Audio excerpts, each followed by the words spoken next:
Hola, muy buenos días, tardes o noches. Aquí estamos en el segundo capítulo del FIC. Si el cielo es una mentira, el infierno es una ilusión. Ya se inició el ataque contra el infierno. Varias facciones que anteriormente han estado en guerras entre ellas, pues llegaron a una tregua. Porque el odio hacia el infierno es más grande que el que se tiene entre ellas. Y bueno, que se arme la masacre. Espero que les guste. Cualquier comentario lo estaré leyendo. Si el cielo es una mentira, el infierno es una ilusión. Capítulo 2. Lilith era como cualquier jefa rica y mimada. Mandaba a todo el mundo, se comportaba como la personificación de la mujer fuerte, pero nunca había trabajado duro ni se había comprometido con nada más allá de su propio interés. Como cualquier mujerzuela, en cuanto se aburría de algo, lo abandonaba por lo que le pareciera más emocionante. ¿Cuál de ellas tenía un ángel por marido? Y ahora, como era típico de Lilith, incluso eso, y ser la reina del infierno, había perdido su novedad. Lo mismo ocurría con el hecho de tener una hija. Ella partió al cielo mientras la historia se repetía una vez más, tal como Lilith había abandonado a su marido y a sus hijos por algo que consideraba mejor. En aquel entonces, ese algo mejor había sido Lucifer. Eva fue quien sufrió. Eva fue quien trabajó duro, quien soportó, quien crió a sus hijos en un mundo hambriento y despiadado.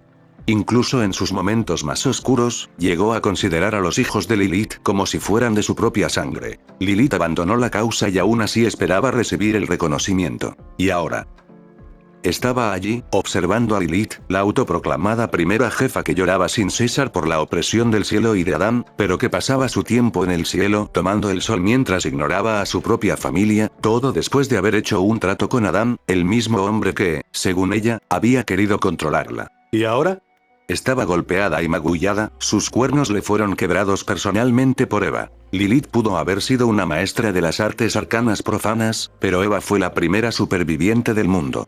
Mientras que Lilith había sido mimada por su nuevo esposo en el infierno, Eva había aprendido a alimentarse a sí misma y a sus hijos en una época en la que la comida escaseaba, las bestias prehistóricas hacían que los depredadores de hoy parecieran adorables, horrores anómalos acechaban en la naturaleza y hasta encontrar agua dulce era una lucha, por no hablar de saber si estaba contaminada con enfermedades. Adán siempre había sido el sentimental en el Edén.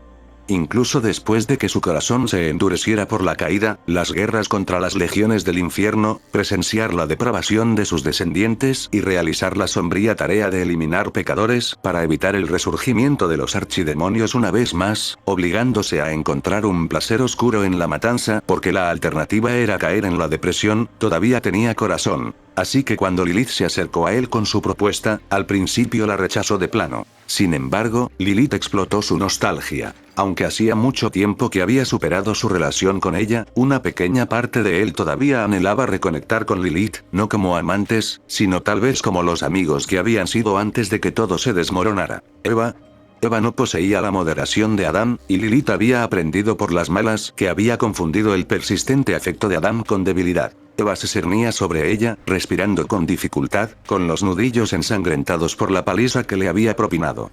No te equivoques, Lily. Espetó. Esto no es ni la mitad de lo que he tenido que sufrir por tu culpa. Y por la de tu marido, ese cabrón. Lilith siempre había menospreciado a Eva, viéndola como una simple y pálida sustituta. Incluso después de que el cielo le permitiera marcharse con Lucifer, como la ex celosa y controladora que era, alimentaba constantemente las inseguridades de Eva, haciéndola sentir inferior. Esas inseguridades fueron precisamente de las que se aprovechó Lucifer cuando engañó a Eva para que comiera del fruto, mintiéndole al decirle que al hacerlo finalmente sería digna de Adán. Eva cerró los ojos. Luego comenzó a cantar, con una voz extrañamente melódica. «Rezarás por mí». ¿Qué? Lilith tosió, mientras la sangre brotaba de sus labios. «¿Cuando yo ya no esté? ¿O hasta que aparezca otro Morningstar? ¿Puedes repetir eso?»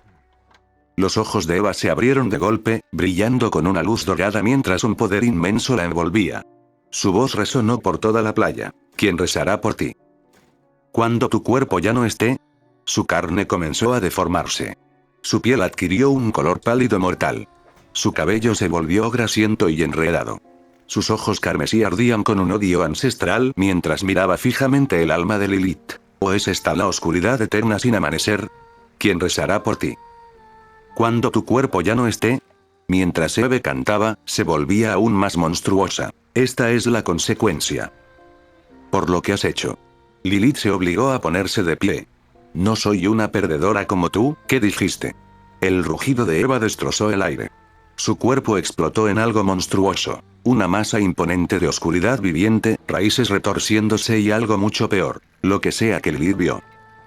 La hizo desmayarse. La reina del infierno, que había presenciado todas las depravaciones que el infierno podía ofrecer y había sido pionera en la institución de la esclavitud mediante contratos de almas, tembló incontrolablemente. Por un instante imposible. Sintió como si estuviera contemplando la raíz del mal misma. Por favor. Gimió Lilith. Por favor, no me mates. No soy una perdedora. Jamás había mendigado en toda su vida. Eva recuperó lentamente su forma normal. Con una ternura casi maternal, se acercó y levantó la barbilla de Lilith. Oh, claro que no, Lily. Lilith miró a los ojos de Eva. Ya no reflejaban simplemente ira. Se habían convertido en un torbellino de dolor, rabia y locura. Pero Eve dejó escapar una risa hueca y sin alegría que heló la sangre de Lilith. Lo has perdido todo. Lilith solo pudo negar con la cabeza. No. No. No. Su grito quedó ahogado cuando la sombra de Eva la consumió. Tal como Adam había prometido, el ajuste de cuentas no llegó con declaraciones estridentes como el reloj del exterminio. Llegó como un ladrón en la noche. Tras reunir aliados que también deseaban su libra de carne, primero llegaron los gobernantes corruptos y complacientes del cielo con la ayuda de Lute. Ahora ha llegado la segunda prueba del infierno. ¿Quién se atreve?, exigió Satanás con un rugido atronador, como si pudiera controlar lo que estaba por venir. Él, junto con los demás pecados y los goetías, se encontraban reunidos en la corte real discutiendo el sospechoso silencio de radio del cielo, así como las desapariciones y asesinatos de demonios que viajaban a la tierra, cuando de repente los guardias que custodiaban las puertas fueron destrozados y las enormes puertas temblaron violentamente. Allí se encontraba reunida una multitud de forajidos. Al principio, todos supusieron que se trataba simplemente de otra revuelta de clase baja que aplastarían bajo sus talones. La diferencia: estaban acompañados de humanos. No de cualquier humano, sino de sárquicos, antiguos esclavos que se rebelaron contra sus amos daevitas, descendientes de los Nefilim que sobrevivieron al diluvio huyendo a otro reino, durante la Edad de Bronce. Se convirtieron en forjadores de carne, creando el imperio inmortal bajo la guía del gran Carsista Ion y sus clavigars, quienes aniquilaron semidioses y tiranos, e inculcaron en los demonios el temor a la humanidad. Cuando el imperio inmortal finalmente cayó, arrastró consigo a casi todos los demás, desatando la plaga roja que provocó el colapso de la Edad de Bronce.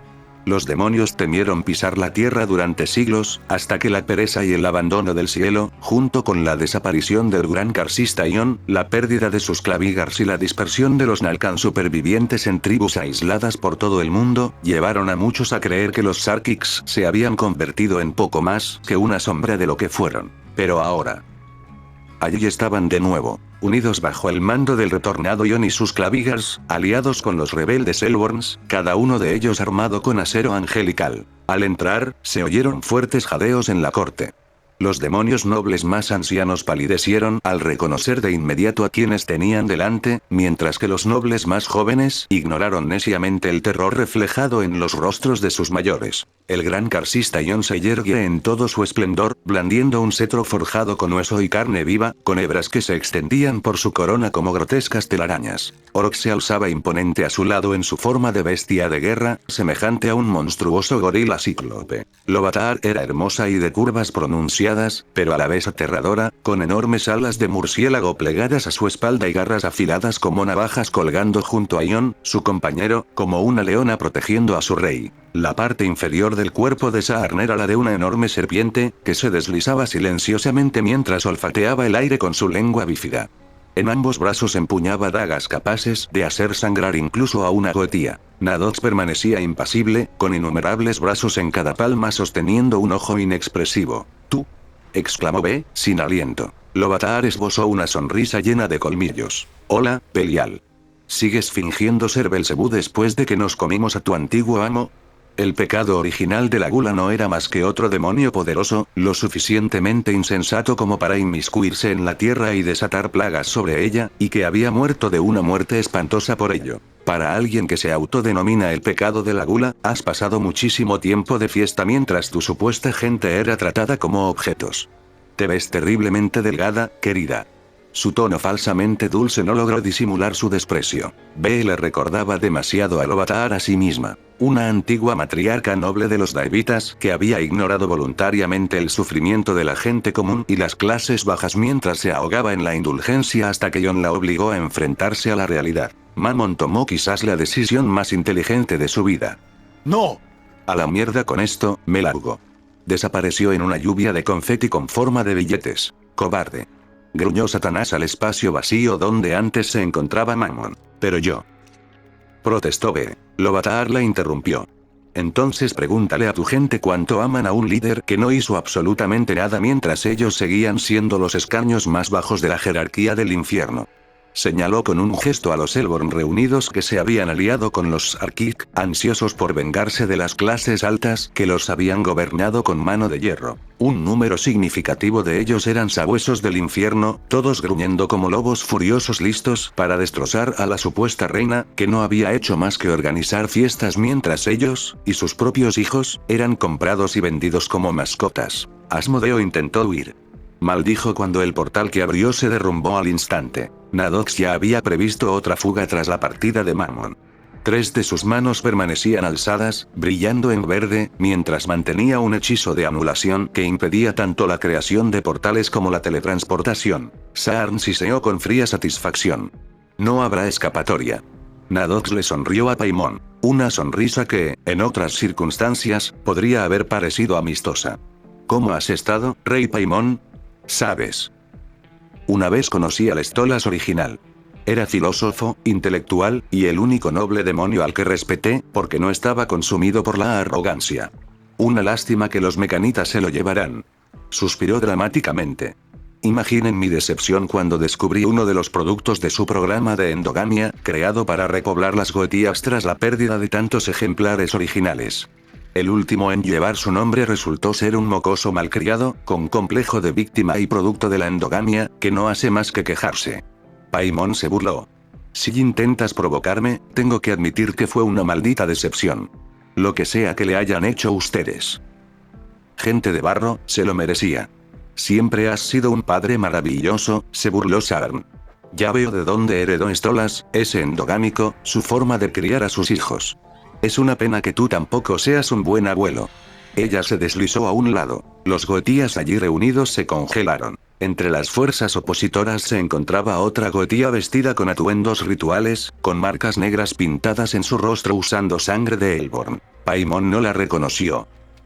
Hasta que lo hizo. Octavia. Abuelo. Su saludo no contenía ni calidez ni afecto. Solo un frío desdén. ¿Qué te han hecho? Lovatar resopló. Le dimos lo que siempre había deseado. Una familia cariñosa que no la tratara como un estorbo, como su pomposo padre, ni como una fuente de ingresos para su tío y su madre, unos degenerados. Sonrió. Que, por cierto, estaban deliciosos. Los Goetías retrocedieron. Lovatar rodeó a Vía con un brazo con una inconfundible ternura maternal, lo que enfureció a Paimon. Ahora forma parte de nuestra familia. La familia Nalkan. Luego habló Asmodeo, con voz casi suplicante. Por favor. Te lo juro, desde lo de Sara he cambiado.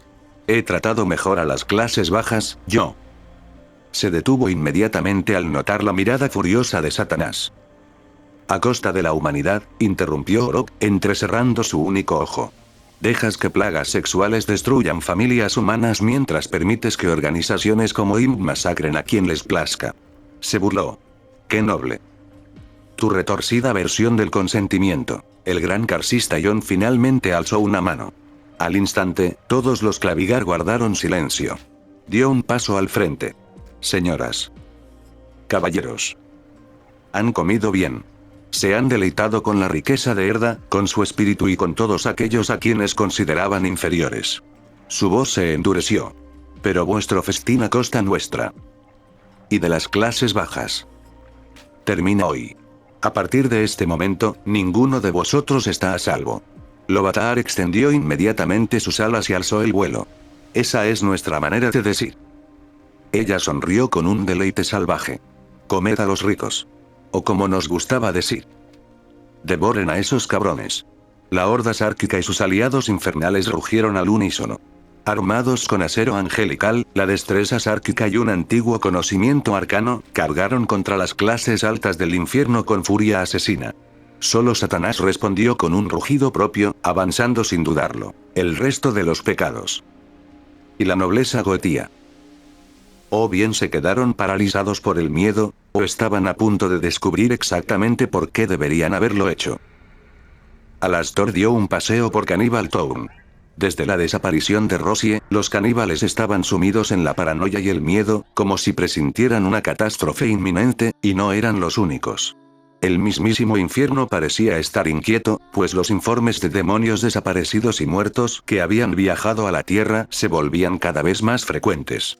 Los violentos disturbios entre los demonios de clase baja contra la nobleza y las clases altas se hicieron cada vez más comunes, mientras que se extendían rumores de seres extraños capaces de robar la identidad, humanos con poderes antinaturales y lo que parecían ser los famosos pies grandes. Charlie Morningstar, esa princesa ingenua e idiota a la que Alastor manipulaba a su antojo, ignoraba por completo, y de forma totalmente deliberada, la situación de los nacidos del infierno. De todas formas, no le importaba, pues se preocupaba más por los pecadores que por sus congéneres. Si los pecadores consideraban a Charlie una broma, los demonios la despreciaban abiertamente, viéndola como una traidora a su raza que prefería cuidar a los prisioneros extranjeros indeseados antes que a su propia gente. Solo se percató de la desaparición de Rosie. Mientras tanto, Carmine también había desaparecido por completo, junto con sus hijas. Sus reservas de acero angelical habían sido robadas y su fábrica reducida a cenizas. Gracias a los secretos de su amo, Alastor conocía cosas que la mayoría ignoraba. Por ejemplo, que Rosie había sido una neosarquita nacida en vida, perteneciente a una familia rica y privilegiada, una de las herejes que los protosarquíes retrógrados condenaban, y alguien conocida por deleitarse profanando otras culturas por un morboso placer. Por eso, cuando Alastor vivía en Nueva Orleans, para invocar a Rosie, profanó su propia identidad cultural, los rituales de la logía de aguas oscuras, y el vudú que le había enseñado su madre. Su madre afirmaba provenir de un lugar llamado la Rue Macabre, hija de un padre de la logía de aguas oscuras, y una madre practicante de vudú. Le enseñó a su hijo algunas cosas sobre el mundo anómalo, contándole historias, pero tras su muerte, asesinada a golpes por su marido borracho, él nunca llegó a conocer ese lugar. Como venganza, mató a su padre y se comió su carne, iniciando así la espiral que lo llevó a practicar el neosarquismo en busca de poder y control, hasta que finalmente conoció a Rosie y le vendió su alma a cambio de un poder aún mayor, tras pervertir las enseñanzas de su madre. No sabía exactamente qué estaba pasando, pero sabía lo que se avecinaba. El mundo anómalo había puesto sus ojos en el infierno. Cuando llegó a su escondite secreto. Tener esclavos, tu madre debe estar orgullosa. Giró rápidamente casi 180 grados, con el cuello retorcido como el de un búho, mientras la estática de la radio chirriaba. Sentado cómodamente en su silla había un hombre de ascendencia africana vestido con ropa tradicional africana. Vaya, vaya. ¿Es que nadie te ha enseñado que es de mala educación insultar a la madre de alguien? Los ojos de Alastor se entrecerraron mientras tentáculos sombríos comenzaban a formarse a su alrededor de forma amenazante. El humano, completamente ajeno a él, simplemente levantó la vista con una expresión burlona. Ninguna buena madre se sentiría orgullosa del monstruo que salió de su vientre. La radio chirría. Los tentáculos de Alastor se lanzaron hacia él, pero se detuvieron contra una barrera invisible. Al mirar hacia abajo, vio signos y símbolos rituales que brillaban en verde bajo sus pies, mientras una barrera resplandeciente lo rodeaba. Se dio cuenta de que había caído en una trampa. ¡Qué listo! ¿Y quién se atreve a aprisionar a Alastor, el demonio de la radio? El hombre se puso de pie y Alastor reconoció rasgos familiares en su rostro. Soy Carcist Sabatier. ¿Y tu madre? Era una de mis hijas. Eso hizo que Alastor se quedara paralizado mientras otro estallido de estática de radio resonaba en la habitación. Lo siento, no lo entiendo bien. ¿Acabas de decir que eres mi abuelo? Se rió a carcajadas ante lo absurdo de la situación. Por así decirlo, jamás llamaría nieto a un hereje. Lentamente rodeó a Alastor, con el rostro lleno de arrepentimiento y culpa. Que quede claro, no he venido a pedir una reunión familiar. He venido a decir que lo siento. Lo siento. Lamento no haber estado presente en tu vida. Tu madre y yo tuvimos una fuerte discusión, y ella se marchó sin siquiera dejar una nota de despedida. Intenté encontrarla, pero para entonces ya había fallecido, y su hijo se había convertido en un monstruo despreciable. Alastor no reaccionó, pero por alguna razón sintió que el arrepentimiento y la vergüenza comenzaban a crecer en su interior, emociones que reprimió de inmediato. Se negaba a sentir tales cosas por un supuesto familiar al que ni siquiera conocía. Te habría educado mejor. No te habrías convertido en esta bestia, este ciervo rabioso que ahora obedece el llamado de Oroxina Argipsara. La sonrisa de Alastor se endureció de ira. Bueno. Demasiado poco, demasiado tarde. Aunque fue amable de tu parte venir aquí y monologar tu lástima en lugar de derrocarme de inmediato. Porque ahora he tenido tiempo suficiente para desactivar tu molesta barrera. La barrera se desvaneció y sus tentáculos sombríos se lanzaron hacia adelante. Iba a capturarlo, despellejarlo vivo y alimentarse de su cuerpo mientras el hombre aún respirara. Un cuchillo le atravesó el pecho por detrás, dejándolo paralizado. Lentamente, volvió la mirada, completamente conmocionado, y por primera vez en mucho tiempo, perdió su sonrisa habitual y su voz sonó normal, incluso lastimera. Detrás de él se encontraba una mujer negra, una vencedora que había ascendido al cielo después de su muerte, y él la reconoció de inmediato. Madre. Jadeó. La hoja se clavó más profundamente. Su madre lo miró con ojos llenos de lágrimas, culpa, tristeza y dolor, pero sin rastro del cariño que antes sentía por su hijo, pues este había muerto hacía mucho tiempo. Lo había visto convertirse en esa abominación, profanando sus enseñanzas en busca de poder a costa de los herejes. Tras la muerte de Serai, el Consejo Celestial aprovechó la primera oportunidad que tuvo para descender y enfrentarse al monstruo que ella misma había creado. Ella no era la única ganadora deseosa de hacer pagar a los malvados. A diferencia de lo que Emily creía, muchos ganadores celebraron al saber que sus verdugos en el infierno finalmente recibirían su merecido a manos de Adán y los exorcistas. Entre sollozos, declaró con una mezcla de dolor e ira: «Eres una maldita decepción». Esas palabras hirieron a Alastor más que la puñalada en el corazón. Lentamente, ella retiró la hoja. Sus tentáculos de sombra se disolvieron y, en lugar de atacarlo de nuevo, lo abrazó con ternura, acunando al monstruo que una vez había sido su hijo. Madre. ¿Por qué? SHHH. Está bien. Mamá está aquí, lo sostuvo con ternura mientras él sangraba en sus brazos. Una mano mecánica arrancó violentamente los piercings de cadena de Valentino, provocando que éste soltara un grito primitivo de dolor y se desplomara al suelo, para luego ser pateado en la cara por un pie mecánico, que le arrancó tanto los dientes reales como los falsos de oro, además de destrozarle las gafas en forma de corazón. Los demás Bs no estaban mucho mejor. A Velvete le habían arrancado las extremidades como si fueran pedazos de una muñeca Barbie, mientras que Vox había perdido un brazo y su rostro virtual estaba destrozado. A su alrededor, los muebles estaban quemados, los circuitos eléctricos chispeaban sin control y el olor a aparatos electrónicos chamuscados impregnaba la habitación. Quien le había arrancado los pezones de cadena a Valentino era el legado Trumión, líder de la Iglesia Ortodoxa del Dios Roto, cuyo cuerpo estaba casi completamente cubierto de maquinaria de bronce, con apenas restos humanos salvo los que quedaban en su interior. La segunda era una mujer que parecía la más humana de las tres, con alas digitales cibernéticas que le permitían flotar sin batirlas, tatuajes cibernéticos azules brillantes por todo el cuerpo y un bastón cuya punta irradiaba energía digital azul capaz de cortar el acero como si fuera mantequilla. Había atravesado sin esfuerzo las defensas de los Bs.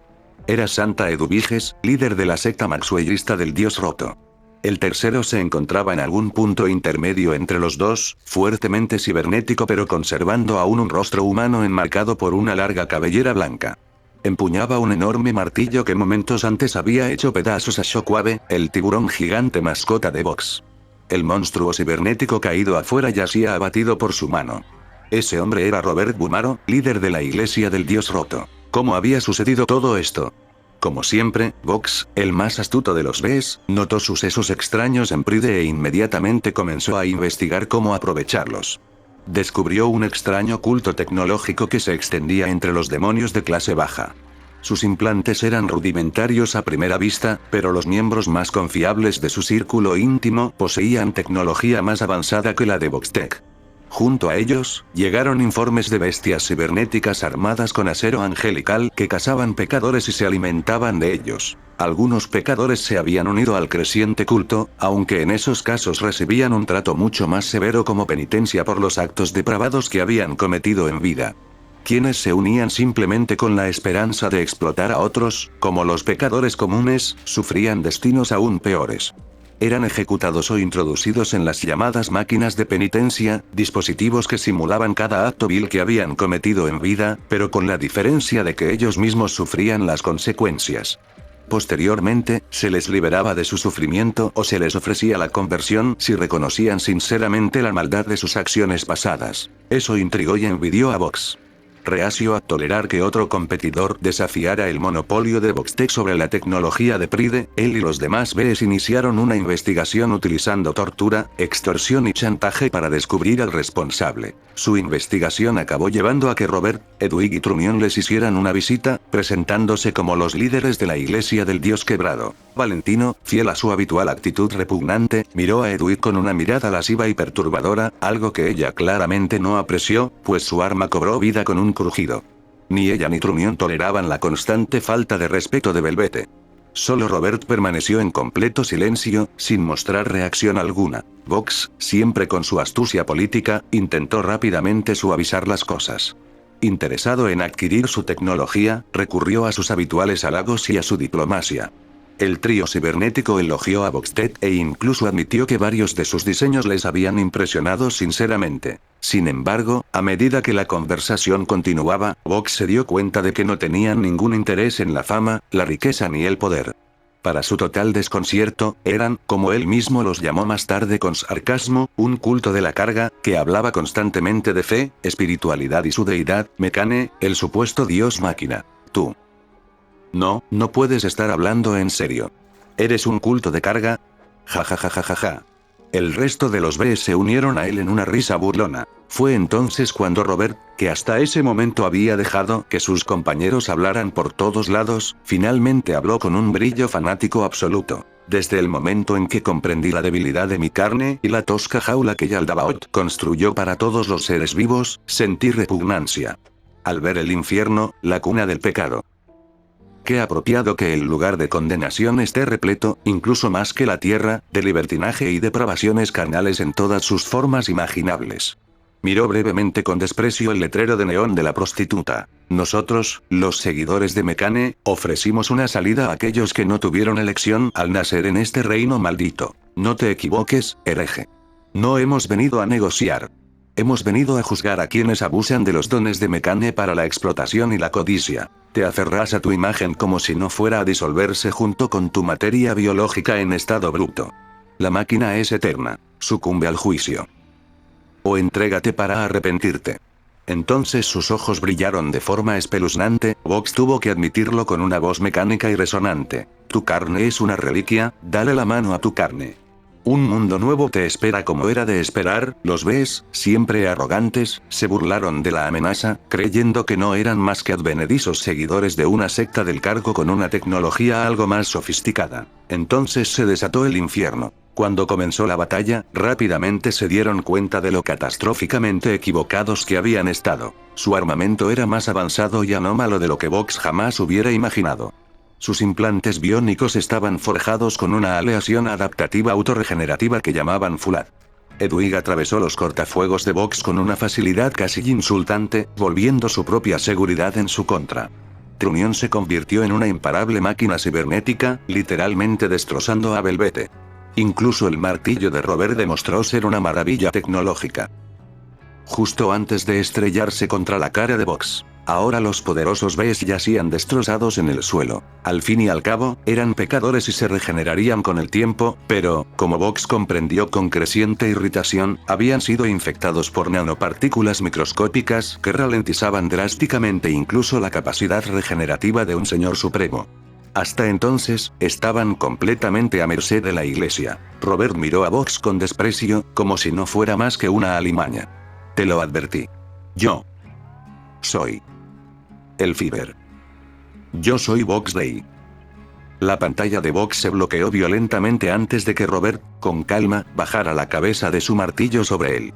Su enorme peso obligó a Vox a volver al suelo. Con una sonrisa fría, Robert respondió: el Führer no es más que un saco de boxeo en una cárcel de la Fundación, y tú eres simplemente un hereje.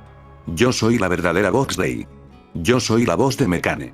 Los otros dos miembros de la iglesia casi pusieron los ojos en blanco ante el habitual complejo de Mesías de Robert, aunque ninguno deseaba mostrar división ante estos miserables siervos de Yaldabaoth. En el exterior, criaturas mejoradas cibernéticamente descendían del cielo. Se parecían a versiones monstruosas del legendario hombre polilla. Los ejemplares de SCP-2901, criaturas conocidas por aparecer antes de grandes desastres, se habían manifestado en el infierno. Los seguidores del dios quebrado los capturaron y los transformaron en seres aún más letales mediante implantes cibernéticos forjados con acero angelical. Vox solía burlarse de los hombres polilla, comparándolos constantemente con Valentino debido a que ambos se parecían a las polillas. Valentino nunca había apreciado la comparación. Robert simplemente dio la orden: que los hombres polillas se sacien con los herejes. Él y sus compañeros se hicieron a un lado. Los hombres polillas cibernéticos se acercaron lentamente a los derrotados Bs, abriendo sus enormes mandíbulas de par en par mientras sus ojos rojos sin pupilas se fijaban hambrientos en su presa. Espera. Espera. Espera. Valentino, finalmente saliendo del shock causado por la agonía de que le arrancaran el piercing, gritó desesperadamente: adiós, Bs.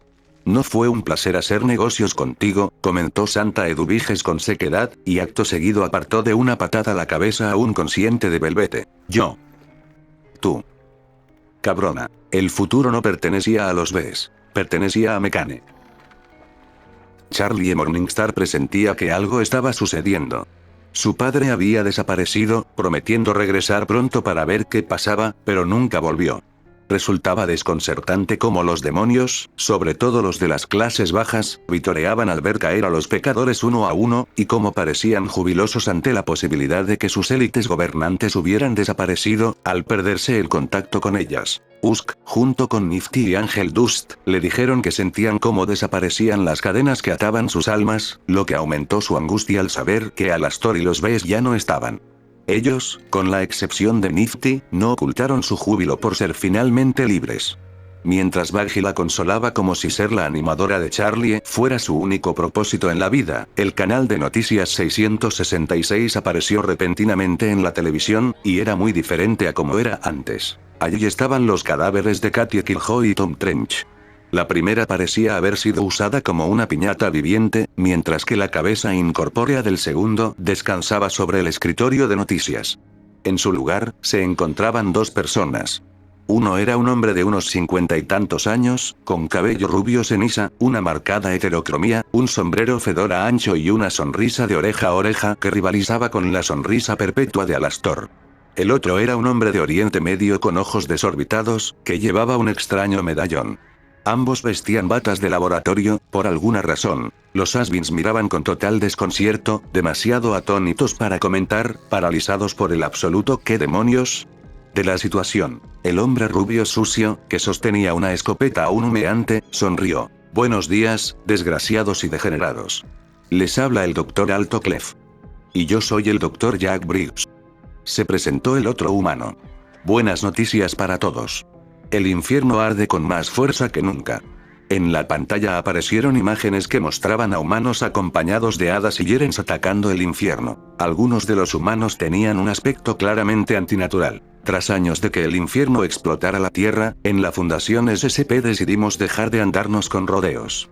Ahora, junto con la God, Horizon, Sarkisismo, los Hijos de la Tierra y la Iglesia del Dios Roto, hemos decidido que podemos seguir odiándonos y, en cambio, unirnos por nuestro odio compartido hacia los demonios y el infierno.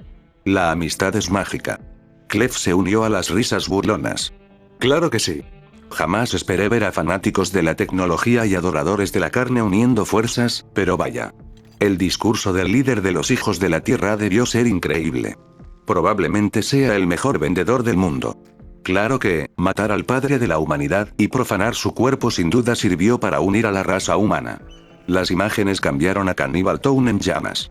El cuerpo mutilado de Rosie colgaba suspendido de enredaderas vampíricas, junto a otros demonios, algunos de los cuales Ángel Dust reconoció como miembros de Imp por una canción que había visto. Luego aparecieron imágenes de la batalla de Asvin Hotel, donde ángeles eran devorados vivos por caníbales, y el cadáver de Adam se unió al festín. Charlie apartó la mirada avergonzada. Nunca se había sentido orgullosa de eso. Pero seguramente Adam y los exorcistas no les habían dejado otra opción, ¿verdad? Baggy maldijo con incredulidad. ¿En serio? Por ese cerdo. Briggs soltó una risita. O sea, tío, los Sarkics, una buena parte de ellos practica el canibalismo, e incluso ellos se indignaron. Aunque la mayoría son protos que reservan eso solo para los peores de los peores y no son asesinos en serie megalómanos natos como la ciudad demoníaca que se cree Neo Sarkic. Pero, de nuevo, alimentaron a caníbales con ángeles y el padre de la humanidad, así que no me importa si los demonios se convierten en comida Sarkic. Clef soltó una carcajada cruel. Y el cielo no hizo nada y dejó que el infierno siguiera escupiéndoles incluso después de declararles la guerra. ¿Dónde diablos está la santa retribución y esas cosas de las que tanto hablan los chicos del coro? Briggs se sumó a las burlas. Y pensar que los tipos a los que tu hija idolatra son unos malditos cobardes.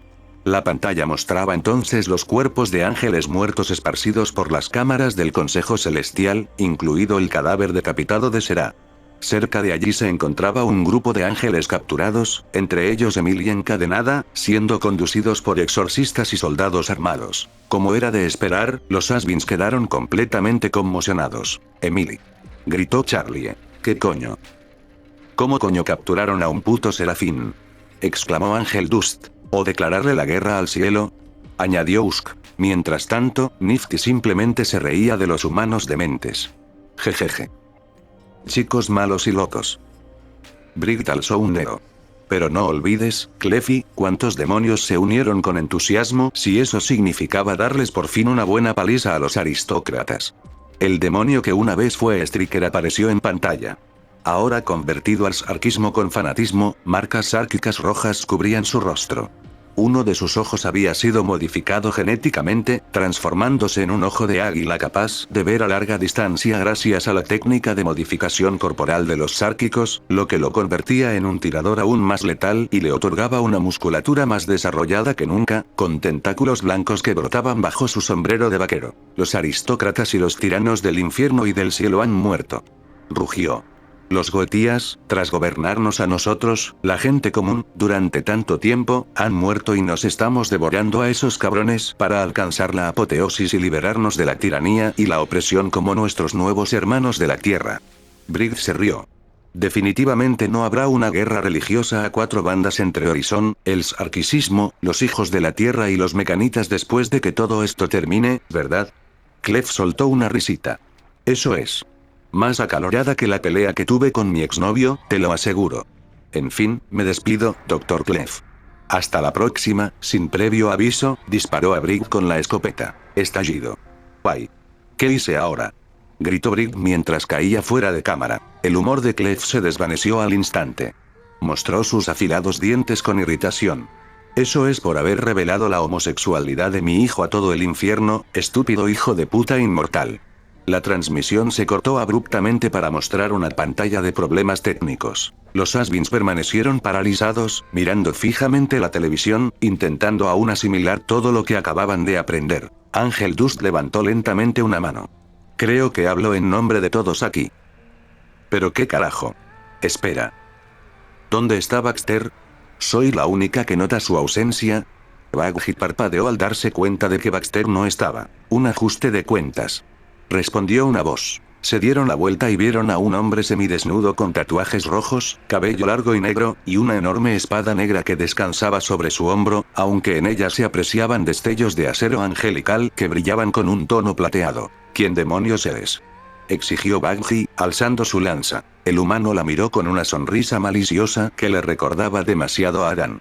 De hecho, parecía hijo de Adán, aunque mucho más imponente físicamente, con la piel bronceada y una extraña familiaridad que Charlie no lograba identificar. Yo soy Abel. Y antes de que pregunten, no, yo soy el verdadero Abel, no el homúnculo gordo y blanqueado que el cielo creó. A diferencia de mi imitación, no hago las paces con la inmundicia demoníaca que se llevó a mi padre. Lo mismo digo, porque yo soy Caín, el primogénito. Otro hombre de Oriente Medio dio un paso al frente. Este estaba cubierto de tatuajes azules y llevaba brazos mecánicos bajo una camiseta sin mangas. Tenía ese mismo parecido inquietante que Charlie no podía explicar. Antes de que Charlie pudiera siquiera balbucear un qué, Abel y Caín atacaron. Abel blandió su enorme espada negra mientras los brazos mecánicos de Caín se lanzaban hacia adelante. Todos pronto se dieron cuenta de que ese no era el Abel que creían conocer. Lucifer Morningstar fue a investigar el inquietante silencio que reinaba en la corte del infierno, solo para encontrar los cadáveres mutilados de Goetías y los pecados esparcidos por la sala del trono, destrozados y hechos pedazos, y algunos siendo devorados por los Sarkics. ¿Cómo se atreven estos gusanos? Enfurecido, Lucifer atacó, pero el gran carcista Ion simplemente levitó sin esfuerzo, sin alas, antes de teletransportarlos a ambos lejos, a los desolados desiertos de la ira. Ion lo miró con absoluto desprecio. Ya sabes. Rey del infierno, perdóname por usar ese título con tanta burla. Desde que era esclavo de los Daevitas, me he pasado la vida preguntándome por qué el sufrimiento me rodeaba y nunca me abandonaba. Busqué una razón filosófica más profunda y terminé convenciéndome de que, ¿cómo decirlo? Una deidad sádica, o, como dirían hoy, un diablo, se había encaprichado conmigo. Vio al monstruo que se escondía dentro de mí y decidió jugar conmigo para su propia diversión. Me imaginaba al diablo clásico. Astuto. Calculador. Alguien que disfrutaba viéndome cometer cada acto horrible que realizaba en nombre de la libertad y la ruptura de cadenas. Así que puedes imaginarte mi profunda decepción cuando llegué al infierno y descubrí que el diablo no era más que un payaso patético y deprimido, un chiste con una obsesión por los patos, incapaz incluso de controlar a su propia hija. Lucifer resopló. Si yo fuera el monstruo que te has creado en tu cabeza, te habría matado en el instante en que nos hubiéramos cruzado. Recordaba haberle ofrecido a Ion el don del conocimiento durante la Edad de Bronce, solo para que el hombre le escupiera en la cara, declarando que si ni siquiera Yaldabaoth podía tentarlo con promesas de divinidad, tampoco Lucifer podría hacerlo con promesas de conocimiento. Pues ojalá lo hubieras hecho. Gruñó Ion. Si de verdad fueras malvado, otra deidad retorcida como Yaldabaoth, al menos podría respetarte. Pero no lo eres. Eres simplemente patético. Me llamaste villano demente, pero ¿qué te convierte eso a ti? Cada alma que ha muerto y sufrido en la tierra puede rastrear su origen hasta ti. Maté a miles, y miles más eligieron morir siguiéndome, pero recuerdo a cada una de ellas. Sus rostros, sus nombres, sus voces, sus últimas palabras, incluso el color exacto de sus ojos. Pero tú, eres responsable de la muerte de todo ser vivo que ha existido en la tierra. La paga del pecado es la muerte. Los condenaste a todo tipo de tormento, del que ahora nos acusas a los humanos, un sufrimiento que ni siquiera empiezas a comprender. Sinceramente, bien podría ser el mismísimo Yaldabaoth o uno de sus arcontes antes que un ángel del cielo. Los puños de Lucifer se apretaron. Lo entiendo. Sé lo que implican esas decisiones. No, no lo haces. Rugí, perdiendo todo rastro de autocontrol. ¿Acaso has trabajado como esclavo desde tu nacimiento, después de que tu propia madre te vendiera? ¿Has conocido el hambre, la hambruna o la enfermedad? ¿Has trabajado bajo un sol abrasador por un trabajo que ni siquiera te pagaba, viendo cómo tus amigos eran castigados injustamente por los más mínimos errores? No, tú, cuyo castigo fue vivir en un castillo gobernando todo un reino, no puedes. Te proclamas campeón de la libertad, pero inventaste el clasismo al crear la Goetía, dando lugar a la rígida jerarquía que gobierna el infierno, inspirando a futuros opresores y tiranos en la tierra, incluyendo a los Nefilim que sobrevivieron al diluvio, aprendiendo de esos pomposos aristócratas antes de convertirse en los Daevitas. No eres ningún héroe de la libertad. Ni un soñador incomprendido. Ni siquiera un tirano digno de ser recordado. Eres simplemente la forma más patética del mal. Lucifer gruñó. Ion respondió con un gruñido inhumano. Los dos se lanzaron el uno contra el otro a una velocidad vertiginosa. Ion sabía que aún no era tan poderoso como Lucifer, incluso después de ascender, pero lo compensaba con astucia, engaño y explotando el frágil orgullo del diablo. Además, no estaba allí para derrotar a la estrella matutina. Solo estaba allí para mantener ocupado a Lucifer. Alguien más tendría el placer de destruirlo. Los 3 seguidores del dios quebrado pasaron junto a sus seguidores, quienes desataban la furia del dios quebrado sobre los demonios con armas de plasma, drones teledirigidos, vehículos de combate, tanques, cañones de riel e innumerables máquinas más desde su base secreta. Los mecanitas, tanto humanos como nacidos del infierno, se inclinaron respetuosamente y se apartaron para dejarles paso. Allí encontraron a Carmilla y a sus hijas, pero llevaban collares alrededor del cuello con cargas de C4 hechas de acero angelical, lo que las obligaba a la servidumbre por contrato. ¿Están listos?, preguntó Roberts. Sí.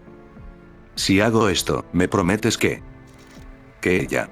Carmilla tembló, recordando la furia apocalíptica de la primera madre. Durante una de las reuniones habituales de los señores supremos, ella había llegado exigiendo sangre por su difunto esposo antes de masacrar a todos los señores supremos presentes con tal salvajismo que hacía que los exorcistas parecieran comedidos al matar pecadores.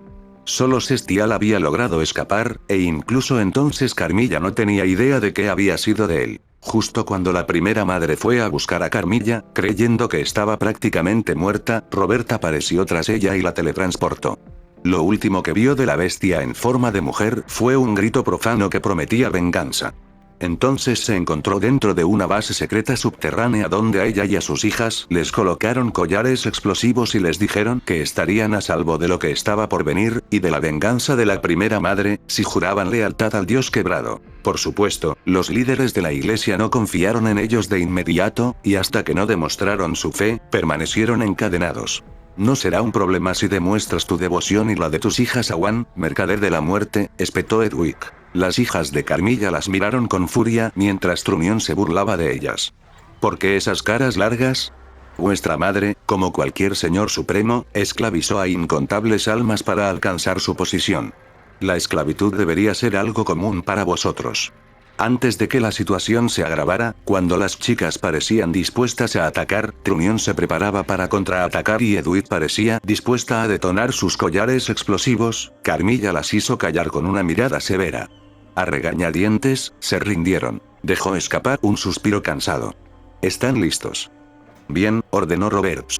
Preparad el poderío de Mecane. Nos están dando una paliza, y no precisamente de forma agradable, gritó Ángel, y por una vez nadie pudo rebatirlo. El Hotel Asbin se había convertido en un campo de batalla.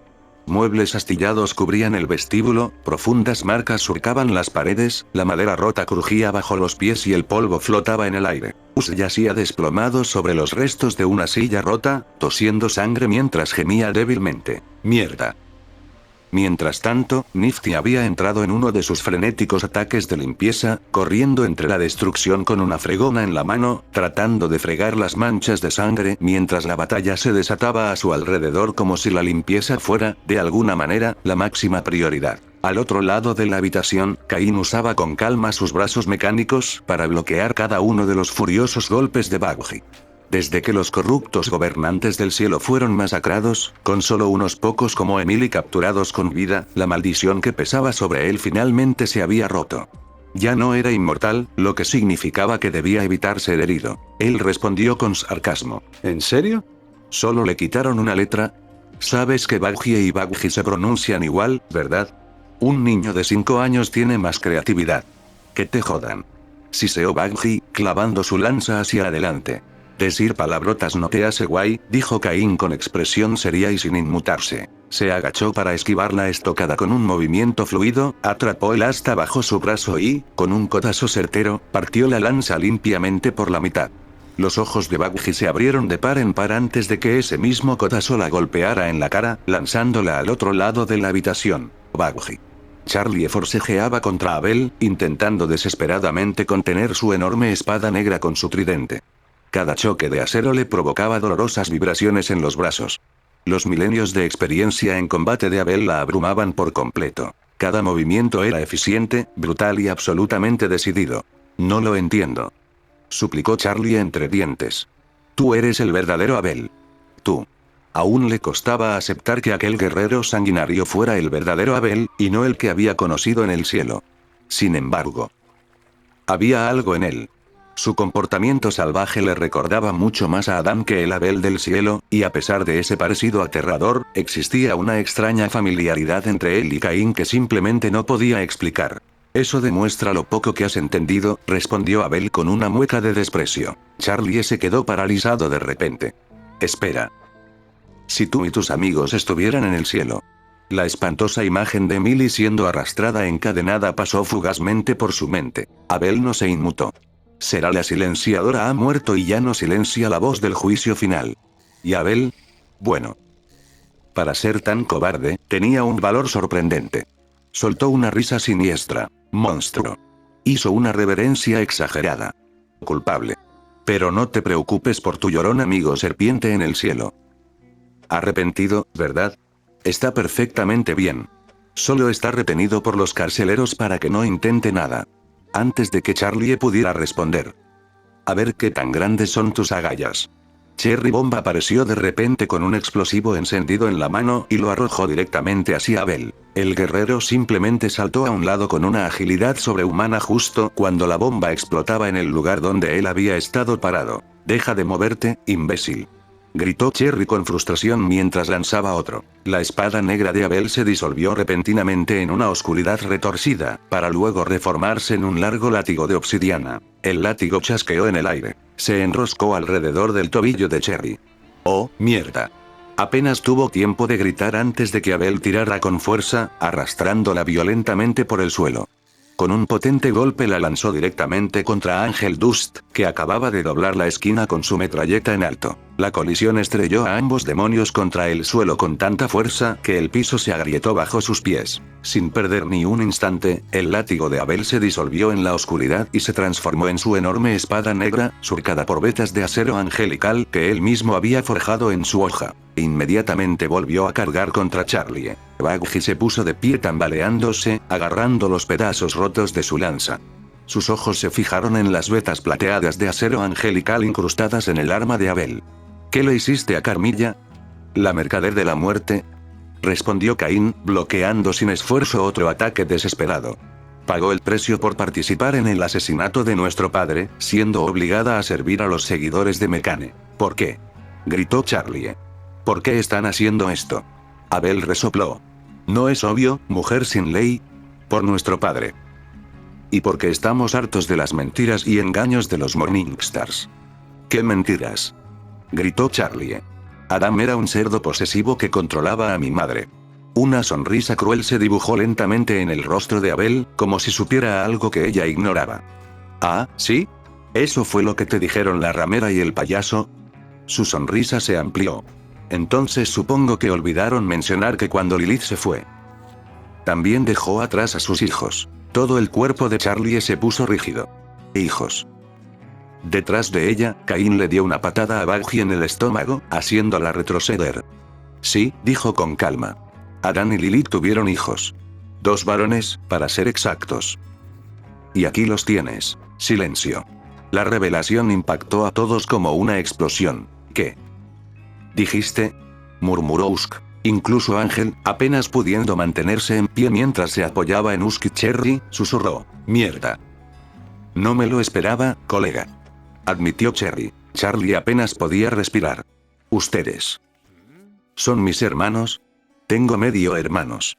Sus pensamientos se desbocaron. No. Imposible. Sin embargo, cuando miró a los ojos de Abel, vio a Lilith. La misma mirada crítica que su madre usaba cada vez que Charlie hacía un desastre de niño. Pero no. Mamá jamás. La sonrisa de Abel desapareció. Su rostro se ensombreció con un desprecio manifiesto. Puede que salgamos del mismo útero, pero esa inútil no es nuestra madre. Lentamente alzó su espada hacia ella. Eva lo es. Su voz se volvió gélida. ¿Y tú? No eres nuestra hermana. Abel asintió levemente a Caín. Unas runas azules resplandecieron con intensidad en los brazos mecánicos de Caín. Saltó alto en el aire. Caín. Gritó Baggy, extendiendo sus alas para interceptarlo. Demasiado tarde. Ambos puños mecánicos se estrellaron contra el suelo. Auge. Una devastadora onda expansiva azul se propagó hacia el exterior, lanzando muebles, escombros, vigas destrozadas y adornos rotos por todo el vestíbulo como si fueran juguetes. Charlie apenas logró mantenerse en pie, clavando su tridente en el suelo. La fuerza aún la empujaba hacia atrás varios metros antes de que finalmente cesara. Cuando el polvo se disipó, Los tres seguían en pie. Abel movió lentamente los hombros. Ahora. Entrecerró los ojos. ¿Dónde está la cucaracha que apuñaló por la espalda a mi padre? Apuñalar. Nifty apareció de repente gritando de la nada, cargando con un cuchillo de acero angelical en alto sobre su cabeza. Ahí está, murmuró Abel. Giró sobre sí mismo. Su espada se lanzó hacia adelante. La hoja atravesó a Nifty limpiamente por el pecho. Gritó. Sin disminuir la velocidad, Abel la sujetó con una mano mientras aún sostenía la espada y la despedazó violentamente. La carne se partió mientras la sangre salpicaba el vestíbulo en ruinas. Charlie jadeó. Tú la mataste. Abel dejó caer con indiferencia lo que quedaba del pequeño pecador al suelo antes de avanzar lentamente hacia Charlie. Cada palabra que pronunciaba sonaba como una sentencia dictada por un verdugo. Sí, lo hice. Maté a uno de tus preciados pecadores. Igual que tú, sin dudarlo, alimentaste a caníbales con mi padre y cientos de ángeles. Todo porque no quisiste esconderte tras papá. Charlie dejó escapar un grito desgarrador. La rabia finalmente venció a la vacilación. Cagó. Esta vez no hubo contención. Ni defensa. Ni diplomacia. Solo ataques furiosos e imprudentes. Su tridente se convirtió en una ráfaga de estocadas desesperadas y golpes amplios. Caín comenzó a moverse para ayudar a Abel. Abel extendió una mano. No. Sus ojos no se apartaron de Charlie. Ella es mía. Charlie siguió atacando, obligando a Abel a retroceder paso tras paso hasta que un golpe afortunado le rozó el tobillo. Abel cayó de rodillas. Charlie apartó su espada negra y clavó la punta de su tridente en su pecho. Se detuvo. Todo su cuerpo temblaba. No podía hacerlo. La idea de matar a alguien que, por muy retorcido que fuera, seguía siendo de su familia, le paralizó la mano. Abel levantó la vista. Vamos. Entonces, antes de que Charlie pudiera reaccionar, agarró el tridente él mismo. Y se lo clavó directamente en el pecho. La sangre corría por el pozo. Charlie se quedó paralizado de horror. Abel, con pura fuerza de voluntad y a pesar de la herida, arrancó el arma de un tirón, se puso de pie de un salto y, con un golpe salvaje, clavó el mismo tridente ensangrentado directamente en el abdomen de Charlie. Ella jadeó, con la boca llena de sangre. Con un rugido, Abel arrebató el arma y lanzó a Charlie al otro lado del vestíbulo. Ella atravesó el televisor justo cuando comenzaba a emitirse otro anuncio de Asbin Hotel. La pantalla estalló en chispas. El tridente la clavó en la pared, dejándola inmovilizada. La sangre corrió lentamente por el hueco. Abel exhaló profundamente antes de negar con la cabeza con decepción. Decepcionante. ¿Esta es la gente que derrocó al gran Adam el Hasem? El viejo se descuidó.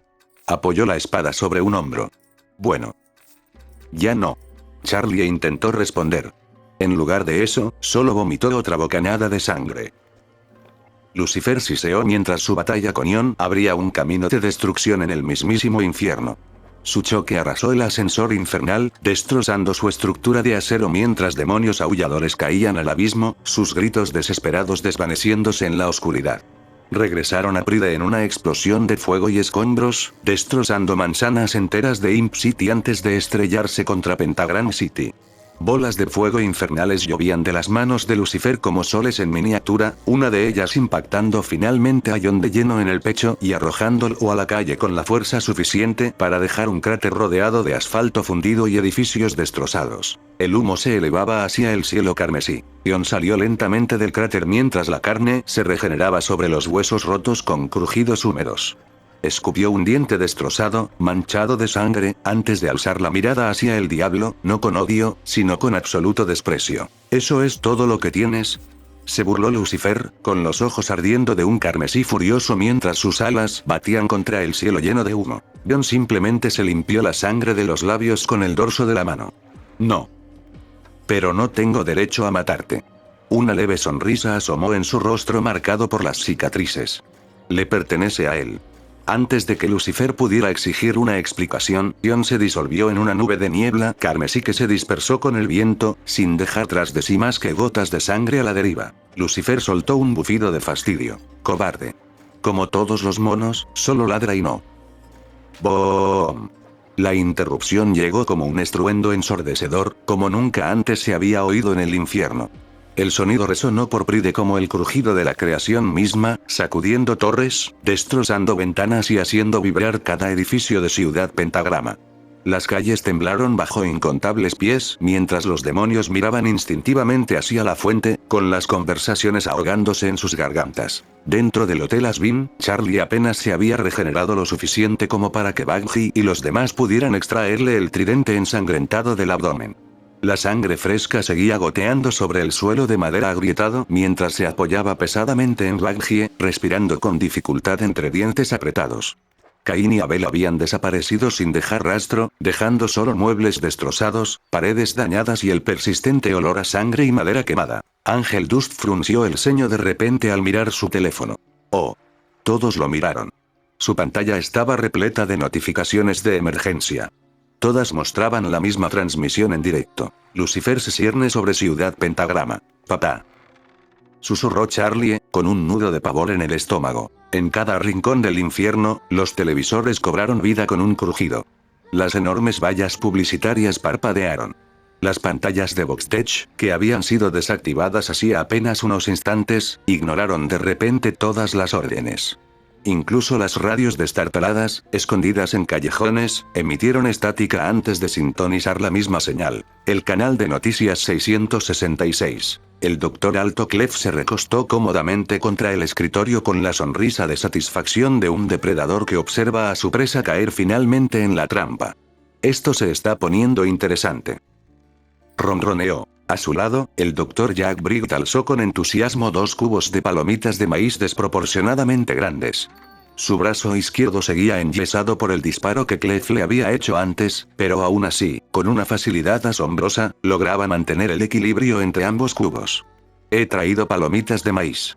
En las profundidades del infierno, dentro de una de las fortalezas ocultas de la iglesia del dios quebrado, Robert Bumaro, Santa Eduviges, el legado Trumión, Carmilla y sus hijas interrumpieron sus preparativos en torno al colosal arma conocida como el poder de Mecane. La maquinaria zumbante seguía vibrando a su alrededor, los engranajes girando y la energía azul pulsando a través de vastas arterias mecánicas. Incluso Robert arqueó lentamente una ceja. Fuera del Hotel Asbin, Caín y Abel ya se habían reunido con sus hermanas, Asura y Awan. Los 4 miraron al cielo mientras comenzaba la misteriosa transmisión. Asura suspiró dramáticamente, cruzando los brazos. Papá siempre tiene que hacer una entrada triunfal. Sonaron los tambores y se escuchó el sonido de una guitarra mientras una voz cantaba. Cuidado, cuidado, desconfía de sus sonrisas de oro laminado. El engaño es tan natural, pero un lobo con piel de cordero es más que una advertencia. Entonces, en cada pantalla aparecieron imágenes de Charlie, Lucifer y Lilith, todos sonriendo solo por los cuernos dibujados con tiza que tenían en la cabeza. No. No puede ser. Bugsy tembló al reconocer la voz. Eso es imposible. Exclamó Charlie. Joder, y voy a morir sobrio. Se quejó Usk. Alan. Rugió Lucifer con indignación y sorpresa. Oveja negra, ¿tienes alma? No señor, por cierto, ¿qué demonios son los valores morales? Jack, sé ágil, Jack, date prisa. Gil es una pequeña puta y sus coartadas son prostituirse. ¿Podrías decirme cómo duermes tan tranquila? ¿Cómo es que solo piensas en ti misma? Luego se mostró a Charlie cantando y animando a caníbales con promesas de carne angelical, mientras Bugsy sonreía con malicia al ver cómo sus antiguos compañeros eran devorados vivos. Muéstrame cómo justificas decir todas tus mentiras como si fuera algo natural. Mientras la verdadera Charlie apartaba la mirada avergonzada y Bugsy temblaba al ver que una de las exorcistas, devorada viva por caníbales, se revelaba con la máscara rota, el pelo blanco y la piel pálida. Su antigua novia, la única exorcista que le había importado, hasta que los caníbales empezaron a devorarla, uno de ellos desgarrándole la cara mientras ella gritaba en silencio. Bugsy se volvió pálida, sin siquiera considerar la idea de que una de las exorcistas que murió en la batalla del hotel fuera ella. Escucha, recuerda mis palabras. Un día pagarás. El karma vendrá a cobrar tu deuda. Luego se mostró a los Sarkics devorando a quienes alguna vez fueron la nobleza del infierno, con un claro mensaje de ojo por ojo, mientras los Asbins retrocedían horrorizados y Charlie vomitaba, seguido por Bugsy. Lucifer, en un frenético arrebato, atravesó edificios sin cuidado, mirando a su alrededor, agitado al ver a sus súbditos convertidos en alimento para los Sarkics. ¿Dónde estás, Alan? Sin embargo, Lucifer se quedó paralizado al ver grabaciones de antes de la caída, antes del fruto del conocimiento, en el Edén, donde Lucifer no tenía rasgos demoníacos como dientes afilados y ojos amarillos, con piel perfecta y cabello rubio, luciendo sobrenaturalmente apuesto, antes de su caída, lo cual ahora se revelaba a todos. Lucifer gruñó: «Oh, si esta es tu manera de conseguir un aumento. Consciente, acechas a tu presa con mentalidad criminal». Mostraba a Lucifer interactuando con Lilith. «Te ensañas con la gente de la que dependes, infectando a todo el mundo, y eso sí que es un problema».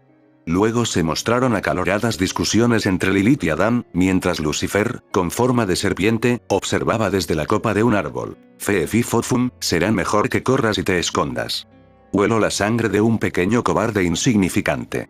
Mostraba a Eva recibiendo la mordida, gritando mientras se convulsionaba en el suelo, mientras Lucifer entraba en pánico y se marchaba con Lilith, quien sonreía maliciosamente ante el dolor de Eva. Charlie nunca había visto a su madre disfrutar del dolor ajeno, y mucho menos de una manera tan sádica, por lo que fue un shock para ella. «Jack, sé letal, Jack, sé astuto.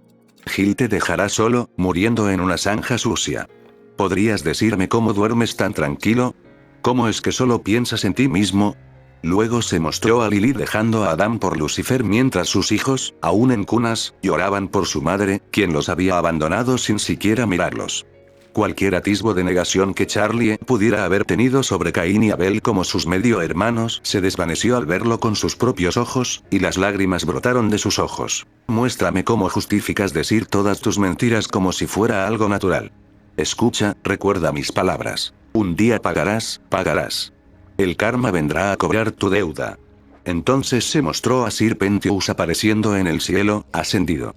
Lucifer apretó los dientes. Hasta ahora nunca había creído posible que los pecadores ascendieran y simplemente estaba entreteniendo a su hija, sin querer romperle el sueño, y cuando lo oyó, se negó a creerlo, pero ver que, en efecto, uno de los monos de la inmundicia había logrado ascender al cielo lo enfureció de envidia, pues una parte de él aún añoraba profundamente el cielo. «Tal vez cambies, abandones tus malos caminos, hagas las paces y empieces de nuevo.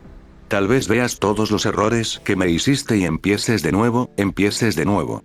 Luego mostró una silueta negra familiar con una guitarra y siluetas de exorcistas a su alrededor. «¿A quién quiero engañar? Bueno, no nos emocionemos demasiado. Siempre has sido un imbécil. Si pudiera matarte, lo haría. Pero está mal visto en los 50 estados. Dicho esto, quémate en el infierno». «Ja ja ja ja». El guitarrista gritaba como si estuviera disfrutando al máximo. Oh, así que dime cómo duermes tranquilo, cómo solo piensas en ti mismo. Muéstrame cómo justificas contar todas tus mentiras como si fuera algo natural. Escucha, recuerda mis palabras. Un día pagarás, el karma vendrá a cobrar tu deuda, el karma vendrá a cobrar tu deuda, el karma vendrá a cobrar tu deuda. Entonces las grandes pantallas de los edificios, todas ellas estallaron en chispas y cristales rotos cuando algo cayó al suelo como un meteorito, esparciendo polvo, y de él. «He vuelto, perras», dijo una figura alada que apareció volando, y todo el infierno soltó un grito ahogado colectivo mientras Lucifer se quedaba boquiabierto, los ojos de Baggy se encogían y Charlie temblaba.